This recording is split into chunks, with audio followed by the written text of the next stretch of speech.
All right. So now you have one location. When did you realize I want to grow? I want to do the next location? Right away. Right away. Right Okay. away. All right. Because I mean, for me, I'm sure you can relate. The most addictive drug for an entrepreneur is success. Yeah, definitely. Is growth. Right. Yeah. And next thing. Yeah, exactly. What's next? What's next? Yeah. What's next? So for me, I got hooked on that drug where I'm like, okay, like I can do this. Not having the infrastructure or anything to scale, I was just like, oh, I can do this in Gainesville. I can do this in Tampa.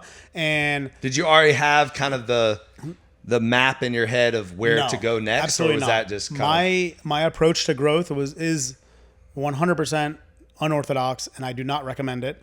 For the record, for everyone listening, I do not recommend it, but it's what I chose. I said, okay, I'm in a college market. I know I can tap another college market. So let me do that. And initially, I just said, okay, let me go there. Let me do some research. Let me find a location. I found a location that was next to a Chipotle. I was like, Chipotle wouldn't open a store here if it wasn't a busy area. So I just used that validation at the time as my real estate search and went and opened up a location there. But I also didn't want to get stuck living in Tallahassee. I was living there already for 7 years in my early 20s. And, I'm thinking, I don't want to end up living here permanently. Nothing against Tallahassee. I love Tallahassee. It's always going to be a home for me. I have a home there. Okay. So for me, I love Tallahassee. But at that time, I felt like I needed to experience more growth. And I needed to get out of that smaller city and expand my horizons into bigger cities. And that really came to fruition when I went to Tampa. And I went to Tampa and I saw, oh, wow, our food is not only for college kids. It's the working professionals, families, and we're seeing... Was Tampa the second location? The third. Third. So we went, second was Gainesville. All right. And then I waited another, 4 or 5 months after Gainesville, said, let's get right into Tampa. And so at this time, how were you raising capital? It was extremely hand to mouth. The store in Tallahassee was doing extremely well. So we were really parlaying profits into the next store. And then in Tampa as well, we had enough business credibility at that time to then get a small loan to be able to do the Tampa build out. And it was... Do you have any partners at this time? Or No. Okay. No. So it's just you. Just me. And yeah, I started, solo on that because it was with Vail. I've always been solo. And for me, like going into the Tampa market, the Tampa store is probably one of my hardest stores I've ever opened in my entire career because... To this date? Oh, yeah, for sure. Yeah. It's up there. Is it because of the whole list is traumatizing permitting and construction and stuff? Yeah. Okay. So Tampa was going through an insane boom 2017 because they had just announced like their Water Street district and all this development that was coming. So all the construction companies in Tampa were booming, flush, and busy. Right. They did not care about my $5,000 job, $10,000 job. They're like, I have a $100,000 job down the street. So we couldn't even get people to help us do the build out. So we had to do the majority of the build out ourselves, like literally boots on the ground. My team, kudos to the people working with me at that time because we were 12 hours a day doing construction and assisting, the people that we had.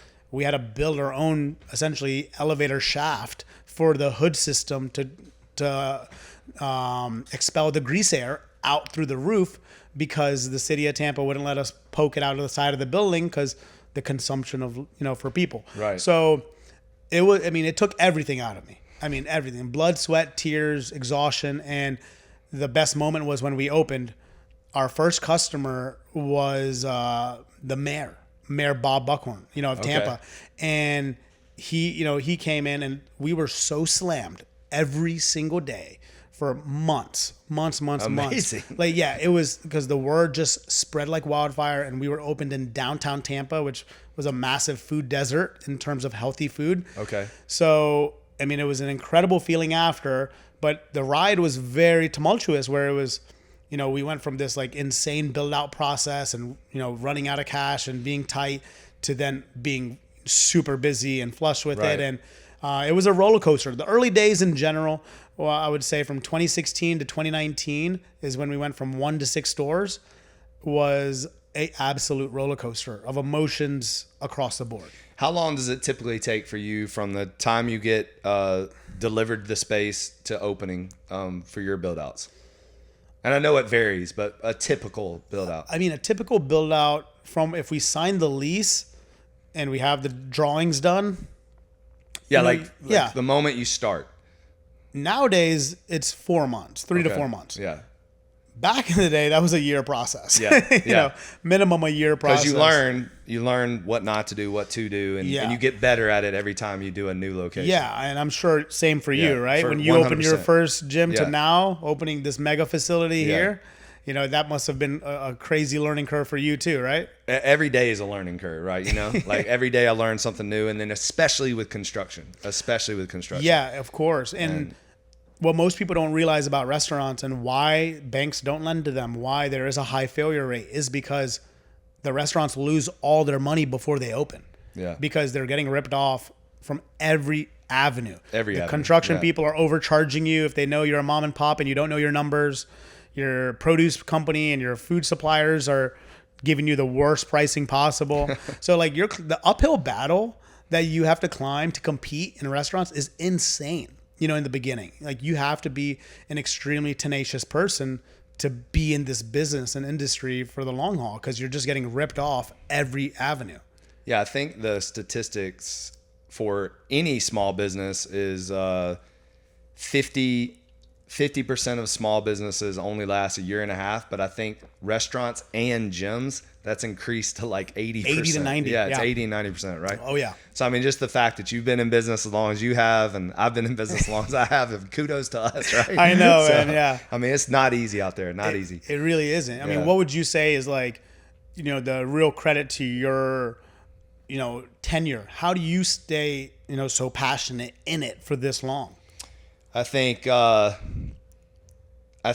the mindset of improvement, and then just always showing up, and no matter what happens. And I would say and I'm sure you dealt with this too, is 2020 was the biggest moment for businesses, right? I mean, restaurants, gyms, any small business, because they actually literally shut us down. Yeah.